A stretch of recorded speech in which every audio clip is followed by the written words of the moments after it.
સહજાત્મ સ્વરૂપ પરમ ગુરુ જીવના જ્ઞાન દર્શન વગેરે ગુણો 17 પ્રકારે અવરાઈ રહ્યા છે. તે 17 આવરણો ક્યાં એ અંગે તમારો પ્રશ્ન છે. વચનામૃત 506માં આ અંગે લંબાણમાં બોધ છે. શ્રી ઠાણાંગ સૂત્રમાં આરંભ અને પરિગ્રહનું બળ જણાવી પછી તેથી નિવર્તું યોગ્ય છે એવો ઉપદેશ થવા અહીં દ્વિભંગી કહી છે. એટલે કે આમ હોય તો આવું ફળ અને તેના અભાવથી આવું ફળ હાંસલ થાય તે રીતે સમજાયું છે. આરંભ એટલે જે કાર્ય કરતા હિંસા સંભવે તે આરંભ, અને પરિગ્રહ એટલે ભેગું ભેગું કરવું. કિંચિત માત્ર ગ્રહવું એ સુખનો નાશ. બાહ્ય પરિગ્રહ એટલે ચેત અચેત પદાર્થો પોતાના કરી ભેગા કરે તે, અને અંતરંગ પરિગ્રહ વિભાવથી ભેગો કરે તે. ક્રોધ, માન, માયાલોભ વગેરે. એક પૂતગલથી એક એકમ દુઃખ તો વધુ ભેગું થાય તો વધુ દુઃખ એ સહેલો સમજાય એવો સિદ્ધાંત થયો. જીવને આરંભ પરિગ્રહનું પ્રવર્તન વિશેષ રહેતું હોય તો વૈરાગ્ય અને ઉપશમ હોય તો તે પણ ચાલ્યા જેવા સંભવે છે. કેમ કે આરંભ અને પરિગ્રહ તે અવૈરાગ્ય અને અનુપશમના મૂળ છે. વૈરાગ્ય અને ઉપશમના કાળ છે, એમ આ પત્રમાં પરમ કૃપાળદેવે બોધ્યું છે. આ 17 ભેદની દ્વિભંગીના પ્રકાર, કયું કર્મ શું કરે અને તે કર્મ જાય તો શું હાંસલ થાય એ મુજબની વ્યાખ્યા કરતા વિડીયોમાં ટેબલ પણ આપેલ છે, જે સાંભળવાની સાથે જોતાં જોતાં સમજવું સહેલું પડે એમ છે. જ્ઞાન અને દર્શન વગેરેના ભેદ જણાવી 17 વાર તેને તે વાત જણાવી છે કે તે આવરણો ત્યાં સુધી હોય કે જ્યાં સુધી આરંભ અને પરિગ્રહ હોય. આવું આરંભ પરિગ્રહનું બળ જણાવી ફરી અર્થાપત્તિ રૂપે પાછું તેનું ત્યાં જ કથન કર્યું કે આરંભ અને પરિગ્રહથી નિવર્તે જીવને જ્ઞાન દર્શન સંપૂર્ણપણે થાય. 5 જ્ઞાન આવરણીય, 4 દર્શન આવરણીય, 3 મોહનીય, 5 અંતરાય, એકંદરે આ 17 ભેદ થયા. 5 પ્રકાર જ્ઞાન આવરણીય: મતિ જ્ઞાન આવરણીય, શ્રુત જ્ઞાન આવરણીય, અવધિ જ્ઞાન આવરણીય, મનઃપર્યોગ જ્ઞાન આવરણીય અને કેવળ જ્ઞાન આવરણીય.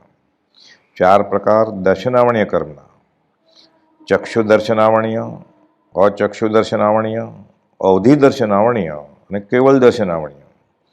3 પ્રકાર મોહનીયના: મિથ્યાત મોહનીય, મિશ્ર મોહનીય અને સંકિત મોહનીય.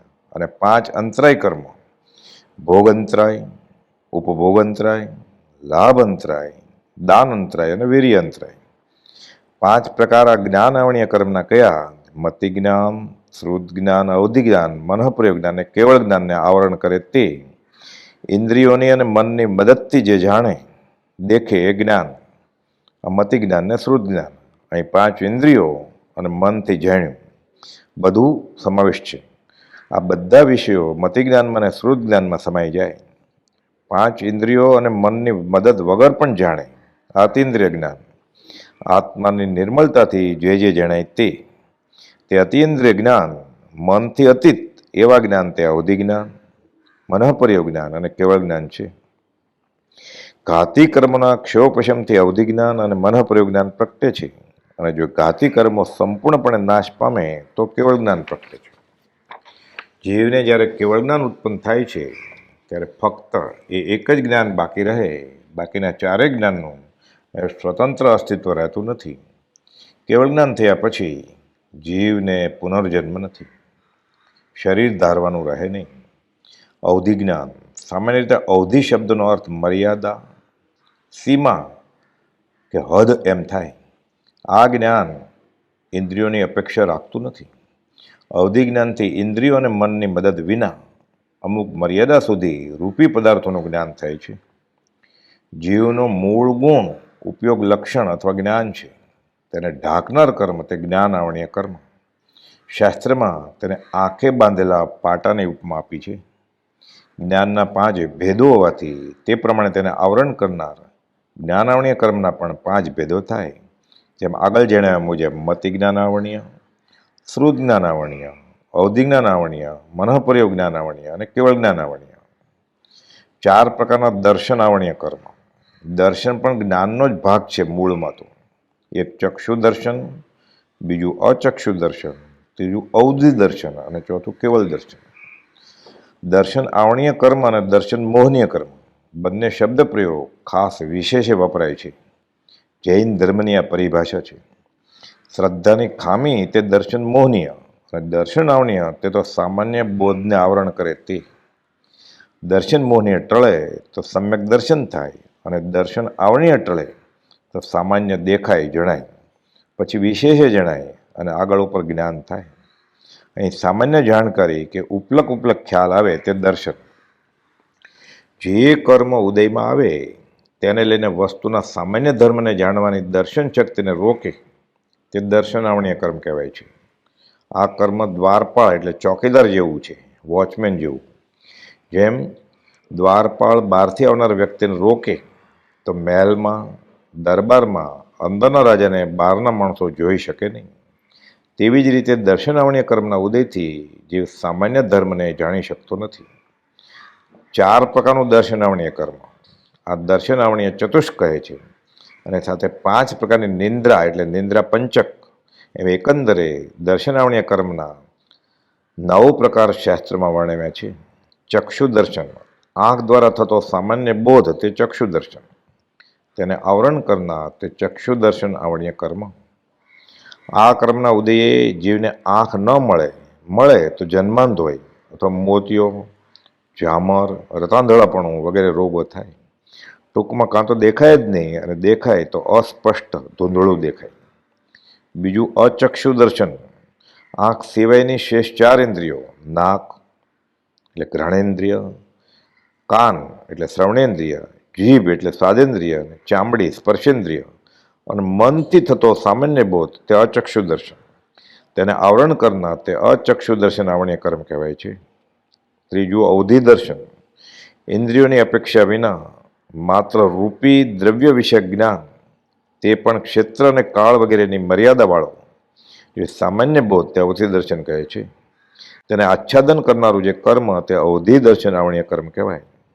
અથવા જે કર્મના ઉદયથી જીવને રૂપી દ્રવ્યનો સામાન્ય બોધ ન થાય તે અવધિ દર્શન આવણીય કર્મ.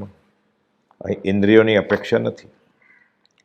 સર્વ વસ્તુના સામાન્ય ધર્મને જાણનારું તે કેવળ દર્શન, તેને આચ્છાદન કરનારું કર્મ તે કેવળ દર્શન આવણીય કર્મ. અહીં મન પર્યવદર્શન આવણીય કર્મ એ શબ્દ પ્રયોગ ન થાય અને ન ગણાય. કેમ કે સમ્યક દર્શન વિના મન પર્યોગ જ્ઞાન થાય જ નહીં. પણ સંકિત વિના મતિ જ્ઞાન, શ્રુત જ્ઞાન અને અવધિ જ્ઞાન સંભવે તેને મિથ્યા જ્ઞાન કે વિભંગ જ્ઞાન કહેવાય છે. 3 પ્રકારના મોહનીય કર્મ, મિથ્યત મોહિનીય, મિશ્ર મોહનીય અને સંકિત મોહિનીય. આખો લોક જીવ અને પૂતગલથી ભરેલો છે. જીવ અનંત છે, પૂતગલ અનંત છે. જીવ જે સમયે ભાવ કરે તે જ સમયે જે આકાશ પ્રદેશને સ્પર્શીને જીવ રહ્યો છે તે જ આકાશ પ્રદેશમાંથી પૂતગલ રદને ગ્રહણ કરે છે અને મિથ્યાત્વાદી કર્મરૂપ થઈ કશાયની ચિકાશને કારણે તે આત્માને ચોંટે છે. કર્મને કારણે જીવને 4 ગતિ અને 24 દંડકમાં રઝળવું પડે છે. જે સમયે કાર્બન વર્ગના ગ્રહણ થાય તે જ સમયે તેના પ્રકૃતિ એટલે કે સ્વભાવ, સ્થિતિ એટલે કાળ, રસ એટલે તીવ્રતા અને પ્રદેશ એટલે જથ્થો નક્કી થઈ જાય છે. દર્શન મોહનીય જીવને ખોટી સમજણ કરાવે છે અને તેને કારણે તેના આચરણમાં ભૂલ થાય છે તે ચારિત્ર મોહનીય. આત્માનો મૂળ ગુણ જ્ઞાન છે, પણ આત્માનો વિકાસ મોહનીય કર્મના ક્ષયોપશમથી છે, જ્ઞાન આવણીયના ક્ષયોપશમથી નહીં. ફક્ત જ્ઞાન આવણીય કર્મના ક્ષયોપશમથી જીવ પંડિત થાય, પણ તેને આત્મવિકાસ થાય નહીં. જો હોય પૂર્વ ભણેલ નવ પણ જીવને જાણ્યું નહીં તો સર્વ તે અજ્ઞાન ભેખ્યું સાક્ષી છે આગમ અહીં. મિથ્યા તો મોહનીય, ઉન્માર્ગને મોક્ષ માર્ગ માને અને મોક્ષ માર્ગને ઉન્માર્ગ માને તે. મિશ્ર મોહનીય, ઉન્માર્ગથી મોક્ષ થાય નહીં માટે માર્ગ બીજો હોવો જોઈએ. સંકિત મોહનીય, આત્મા હશે તેવું જ્ઞાન થાય તે. એક વખત સાચી સમજણ આવી પછી આચરણમાં તે આવે છે. જાણીને અગ્નિમાં હાથ કોણ નાખે? એટલે આ જ આત્મા તે સંકિત. ચારિત્ર મોહનીય, આ ક્રમના ઉદયથી આચરણમાં ભૂલ થાય છે. તેના 25 ભેદો છે. 4 પ્રકારના કશાય: અનંતાનુબંધી, અપ્રત્યાખાની, પ્રત્યાખાની અને સંજલન. વળી દરેકના 4 ભાંગા: ક્રોધ, માન, માયા, લોભ. એમ 4 ગુણ્યા 4 આ 16 ભેદ થયા. અને 9 નો કશાય, હાસ્ય, રતિ, અરતિ, ભય, શોક, જુગુપ્સા, સ્ત્રીવેદ, પુરુષવેદ અને નપુંસકવેદ. આમ 16 અને 9 મળી એકંદરે 25 પ્રકાર કશાય નો કશાયના થયા. મોહનીય કર્મની 3 દર્શન મોહનીય અને 25 ચારિત્ર મોહનીયની મળી 28 પ્રકૃતિઓ થઈ. તેમાંથી ગ્રંથિભેદ એટલે સંકિત થવા 3 દર્શન મોહની અને અનંતાનુમતિ કશાયની 4 પ્રકૃતિનો નાશ થવો જોઈએ. આ 7 પ્રકૃતિનો નાશ થાય જીવને સમ્યક દર્શન થાય. 5 પ્રકારના અંતરાય કર્મ. ભોગ અંતરાય, મળ્યું હોય પણ ભોગવી શકે નહીં. ઉપભોગ અંતરાય, મળ્યું છે ફરી ફરીને ભોગવી શકે નહીં. ડાયાબિટીસ, બધી સગવડ છે, ગળી વસ્તુ ખાઈ શકે નહીં. લાભ અંતરાય, ઋષભનાથ ભગવાનને 1 વર્ષ ગોચરીનો લાભ થયો નહીં. દાન અંતરાય, શ્રેણિક રાજાની કપિલા દાસી, બધી સગવડ, રાજાનો હુકમ છતાં દાન આપી શકી નહીં. 5મું વીર્ય અંતરાય, એટલે 5 પ્રકારના જ્ઞાન આવણીય, 4 પ્રકારના દર્શન આવણીય, 3 પ્રકારના મિથ્યાત્વ મોહિનીય, મિશ્ર મોહિની અને સંકિત મોહિની અને 5 અંતરાય. એકંદરે આ 17 ભેદ થયા. શ્રી ઠાણાંગ સૂત્રમાં આરંભ અને પરિગ્રહનું બળ જણાવી પછી તેથી નિવર્તું યોગ્ય છે એવો ઉપદેશ થવા આ 17 ભેદે આ ભાવે દ્વિભંગી કહ્યું છે એમ પરમ કૃપાળુ વચનામૃત 506માં સમજ આપી છે. સહજાત્મ સ્વરૂપ પરમ ગુરુ